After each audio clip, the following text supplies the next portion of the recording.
Friends, welcome back to my channel ನಮ್ಮನೆ ಪಾಕ. ನನ್ನ ಹೆಸರು ಪುಷ್ಪ. ಇವತ್ತಿನ ರೆಸಿಪಿ ನಿಮ್ಗಾಗಲೇ ಗೊತ್ತಾಗಿರೋ ಥರ ಹೆಸರು ಕಾಳು ಮತ್ತು ಬೆಲ್ಲನ ಯೂಸ್ ಮಾಡ್ಕೊಂಡು ಮಾಡಿರೋದು ಸ್ವೀಟ್ ಬೋಂಡ, ಅಂದರೆ ಸಿಹಿ ಬೋಂಡ.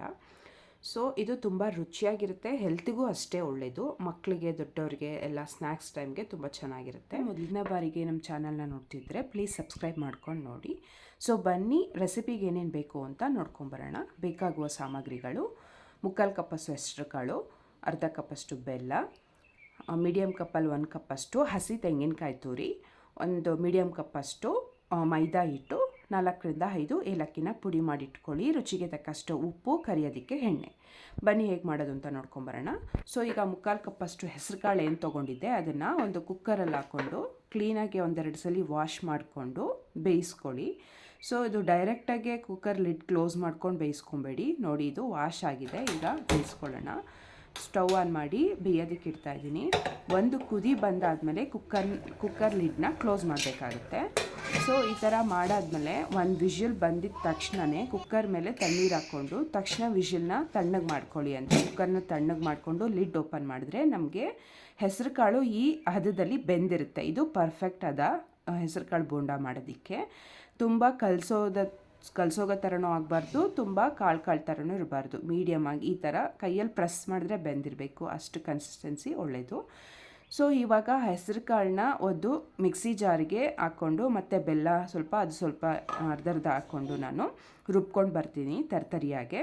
ಸೊ ಈ ಥರ ಕನ್ಸಿಸ್ಟೆನ್ಸಿ ಚೆನ್ನಾಗಿರುತ್ತೆ. ಅಂದರೆ ತುಂಬ ನೈಸ್ ಆಗಬಾರ್ದು ಮತ್ತು ತೆಳ್ಳಗೂ ಆಗಬಾರ್ದು. ಬೆಲ್ಲ ಜಾಸ್ತಿ ಹಾಕಿದ್ರೆ ತೆಳ್ಳಗಾಗ್ಬಿಡುತ್ತೆ. ನೋಡ್ಕೊಂಡು ಮಿಶ್ರಣ ಮಾಡ್ಕೊಳ್ಳಿ. ಮತ್ತು ತೆಂಗಿನಕಾಯಿ ತುರಿ ಏನಿತ್ತು ಅದು ಸಹ ಸೇರಿಸ್ಕೊತಾ ಇದ್ದೀನಿ. 3ರಿಂದ 4 ಏಲಕ್ಕಿ ಪೌಡರ್ ಏನಿತ್ತು ಅದು ಸಹ ಮಿಕ್ಸ್ ಮಾಡಿಕೊಂಡು ಸ್ಪ್ರೆಡ್ ಮಾಡಿಕೊಂಡು ಚೆನ್ನಾಗಿ ಮಿಕ್ಸ್ ಮಾಡ್ಕೊಳ್ಳೋಣ.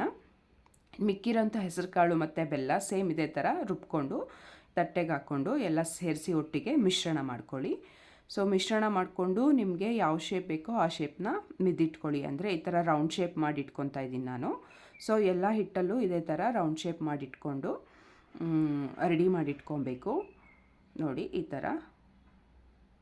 ಈಗ ಎಲ್ಲ ಹೂರ್ಣನೂ ರೆಡಿ ಆಗಿದೆ. ಈಗ ಅದಕ್ಕೆ ಕೋಟಿಂಗ್ ಬೇಕಾಗಿರೋ ಹಿಟ್ಟನ್ನ ರೆಡಿ ಮಾಡ್ಕೊಳ್ಳೋಣ. ನಾವು ಮೈದಾ ಹಿಟ್ಟು ಏನು ತೊಗೊಂಡಿದ್ವಿ ಅದು ಮತ್ತು ಸ್ವಲ್ಪ ಒಂದು ಅರ್ಧ ಸ್ಪೂನಷ್ಟು ಸಾಲ್ಟನ್ನ ಸೇರಿಸ್ಕೊಂಡು ಮಿಕ್ಸ್ ಮಾಡಿಕೊಂಡು ನೀರು ಹಾಕ್ಕೊಂಡು ಚೆನ್ನಾಗೆ ಬೋಂಡ ಹಿಟ್ಟಿನ ಕನ್ಸಿಸ್ಟೆನ್ಸಿ ಬರೋ ಅಷ್ಟು ಕಲಿಸ್ಕೊಬೇಕು. ತುಂಬ ಗಟ್ಟಿನೂ ಇರಬಾರ್ದು, ತುಂಬ ತೆಳುನೂ ಇರಬಾರ್ದು. ನಾವು ಉಂಡೆನ ಇದಕ್ಕೆ ಡಿಪ್ ಮಾಡಿದ್ರೆ ಅದಕ್ಕೆ ಅಂಟ್ಕೊಬೇಕು. ಅಷ್ಟು ಕನ್ಸಿಸ್ಟೆನ್ಸಿ ಇದ್ದರೆ ಪರ್ಫೆಕ್ಟಾಗಿರುತ್ತೆ. ನೋಡಿ, ಇವಾಗ 2 ರೆಡಿ ಆಗಿದೆ. ಈಗ ಸ್ಟವ್ ಆನ್ ಮಾಡಿಕೊಂಡು ಎಣ್ಣೆನ ಬಿಸಿ ಮಾಡ್ಕೊಳ್ಳೋಣ. ಡೀಪ್ ಫ್ರೈ ಮಾಡಬೇಕಾಗಿದೆ ಇವಾಗ ಅದನ್ನು.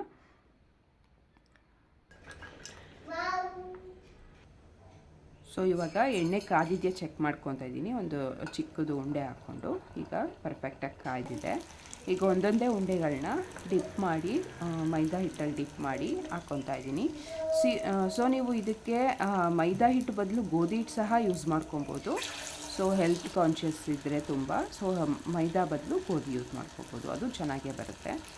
ನೋಡಿ, ಇವಾಗ ಒಂದೊಂದೇ ಉಂಡೆನ ಹಾಕ್ಕೊತಾ ಇದ್ದೀನಿ. ನೀವು ಸ್ಪೂನ್ ಸಹಾಯದಿಂದ ಬೇಕಾದರೂ ಹಾಕ್ಕೋಬೋದು, ಕೈಯಲ್ಲಿ ಬೇಕಾದರೂ ಹಾಕ್ಕೋಬೋದು. ನಿಮ್ಗೆ ಯಾವುದು ಕಂಫರ್ಟಬಲ್ ಅನಿಸುತ್ತೆ ಆ ಥರ ಮಾಡ್ಕೋಬೋದು.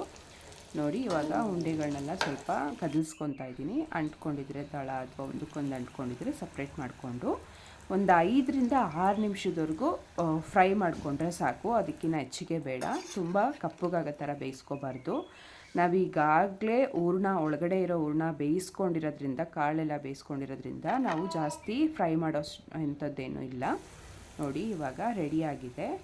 ಎಲ್ಲ ಹಿಟ್ಟನ್ನು ಇದೇ ಥರ ಡಿಪ್ ಮಾಡಿಕೊಂಡು ಡೀಪ್ ಫ್ರೈ ಮಾಡ್ಕೊಂಡು ತೆಗೆದಿಟ್ಕೊಂಡ್ರೆ 5ರಿಂದ 6 ನಿಮಿಷ. ಸೊ ಹೆಸರು ಕಾಳಿನ ಸ್ವೀಟ್ ಬೋಂಡ ರೆಡಿ ಆಗುತ್ತೆ. ನೋಡಿ, ತುಂಬ ಚೆನ್ನಾಗಿರುತ್ತೆ, ಹೆಲ್ತ್ಗೂ ಒಳ್ಳೆಯದು. ಸೊ ಮಕ್ಕಳಿಗೆ, ದೊಡ್ಡವ್ರಿಗೆ ಸ್ನ್ಯಾಕ್ಸ್ ಟೈಮ್ಗೆ ಒಳ್ಳೆ ಸ್ನ್ಯಾಕ್ ಅಂತಲೇ ಹೇಳ್ಬೋದು.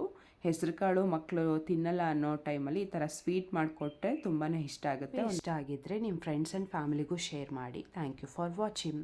Take care. ಬಾಯ್.